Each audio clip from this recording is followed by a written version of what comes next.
2 दिन पहले जब ईरान के फॉरेन मिनिस्टर अब्बास अराक्ची ने ऐलान किया कि हुर्मुज स्ट्रेट कमर्शियल जहाज़ों के लिए खुला है, तो लगा कि शायद तनाव कम होगा, हालात बेहतर होंगे और जंग टल जाएगी।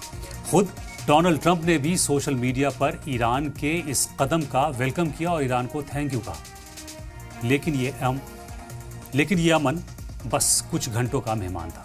वीकेंड खत्म होते होते ट्रंप के एक के बाद एक धमाके वाले पोस्ट ने पूरी तस्वीर बदल दी। ट्रंप ने अपने पोस्ट में ईरान पर सीधा हमला बोलते हुए लिखा, ईरान ने कल हुर्मुज स्ट्रेट में गोलियां चलाने का फैसला किया, जो हमारे सीज फायर समझौते की सीधी खिलाफवर्जी है। इनमें से कई गोलियां एक फ्रांसीसी जहाज और ब्रिटेन के कार्गो शिप को निशाना बनाकर चलाई गई। ये कतई ठीक नहीं था और ना ही होगा।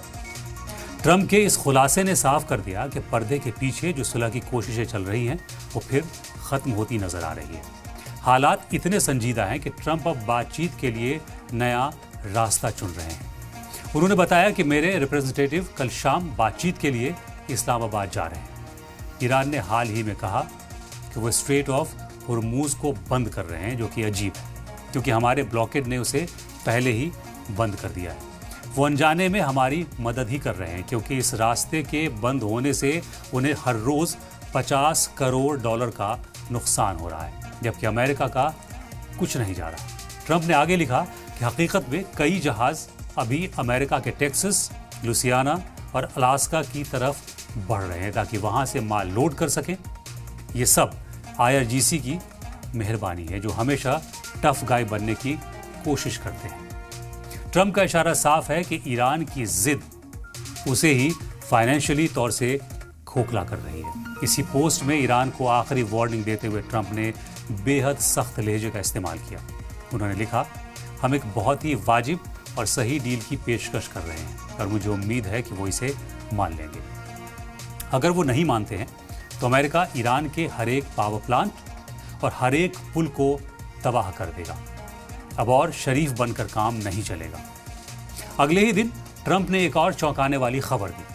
उन्होंने बताया कि ईरानी जहाज टुस्का ने अमेरिकी घेराबंदी तोड़ने की कोशिश की, जिसे यूएस नेवी ने नाकाम कर दिया। ट्रंप के मुताबिक अमेरिकी गाइडेड मिसाइल डिस्ट्रॉयर ने ओमान की खाड़ी में टुस्का को रोका और रुकने की वार्निंग दी। जब ईरानी क्रू ने बात नहीं मानी तो हमारी नेवी ने इंजन रूम में छेद करके उन्हें वहीं रोक दिया, ऐसा कहते ट्रंप। अब वो जहाज और उसका सारा सामान हमारे कब्जे में है। ट्रंप का ये दूसरा पोस्ट है पिछले 48 घंटों में। दरअसल सबसे बड़ा सवाल यही उठ रहा है कि जब 2 दिन पहले सब कुछ ठीक होता दिख रहा था तो अचानक बात इतनी बिगड़ कैसे गई। ईरान का कहना है कि उसने तो दरिया दिली दिखाते हुए हुर्मुज की राह खोल दी थी, लेकिन अमेरिका अपनी जिद पर अड़ा हुआ है। ईरान का सीधा इल्जाम है कि समंदर में जो अमेरिकी ब्लॉकेड लगा है वो उसके बंदरगाहों से निकलने वाले कमर्शियल जहाज़ों को रास्ता नहीं दे रहा है। ईरान का कहना है कि जब हमारे जहाज़ ही नहीं निकल पाएंगे तो फिर ये रास्ता खुलने का मतलब क्या है। इसी बात से नाराज ईरान ने अब आर पार की जंग का मन बना लिया है।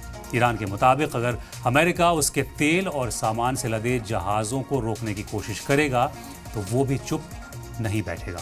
ईरान ने अब 2 टूक कह दिया है कि अगर उसके जहाज़ों के लिए रास्ते बंद होंगे तो वो भी किसी दूसरे मुल्क के शिप को हुर्मुज स्ट्रेट से गुजरने नहीं देगा।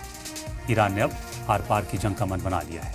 ईरान के मुताबिक अगर अमेरिका उसके तेल और सामान से लदे जहाज़ों को रोकने की कोशिश करेगा तो फिर वो चुप नहीं बैठेगा। ईरान ने अब 2 टूक कह दिया है कि अगर उसके जहाज़ों के लिए रास्ते बंद रहेंगे तो वो भी किसी दूसरे देश के शिप को हुर्मुज स्ट्रेट से गुजरने नहीं देगा। ईरान के सख्त रुख के बाद ही ट्रंप ने वो ताबड़तोड़ पोस्ट किए जिसमें उन्होंने फ्रांसीसी और ब्रिटिश जहाज़ों पर फायरिंग की बात कही। अमेरिका का तर्क है कि उसका ब्लॉकेड ईरान की इलीगल एक्टिविटीज़ को रोकने के लिए, जबकि ईरान इसे अपनी इकोनॉमी का गला घोटने की साजिश बता रहा है। दोनों तरफ से बढ़ती इस तनातनी ने दुनिया को डरा दिया है, सहमा दिया है।